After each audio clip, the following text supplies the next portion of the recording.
في ظل التحولات السياسية الاقتصادية الاجتماعية والثقافية التي يشهدها المغرب، وكذلك الاهتمام المتزايد بحقوق الأشخاص في وضعية إعاقة، خاصة في ظل المقتضيات الجديدة لدستور المملكة وكذا الاتفاقية الدولية لحقوق الأشخاص في وضعية إعاقة، فإن جمعية آفاق لتأهيل وإدماج الأشخاص في وضعية إعاقة نظمت اليوم الأربعاء 27 يوليو 2016 على الساعة 7 مساء بقاعة العروض بفندق المسيرة بالعيون ندوة جهوية بعنوان المشاركة السياسية للأشخاص ذوي إعاقة في الانتخابات بالأقاليم الجنوبية، التجارب والتطلعات. وجاء ذلك احتفاء بذكرى عيد العرش المجيد، حيث افتتحت بكلمة من السيد محجوب الدوا رئيس جمعية آفاق لتأهيل وإدماج الأشخاص في وضعية إعاقة، إضافة إلى محاضرات قيمة لمجموعة من الشخصيات الرسمية.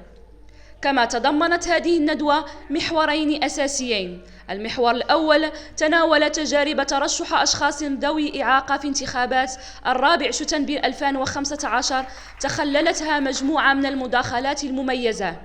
أما المحور الثاني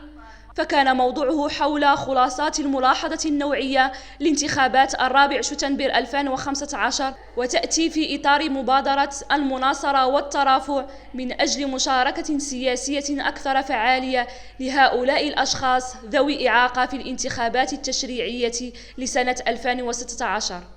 التي تقوم الجمعية بإنجازها لتشجيع هؤلاء الأشخاص على الترشح والتصويت في الانتخابات القادمة وتسهيل ولوجهم إلى مراكز الاقتراع.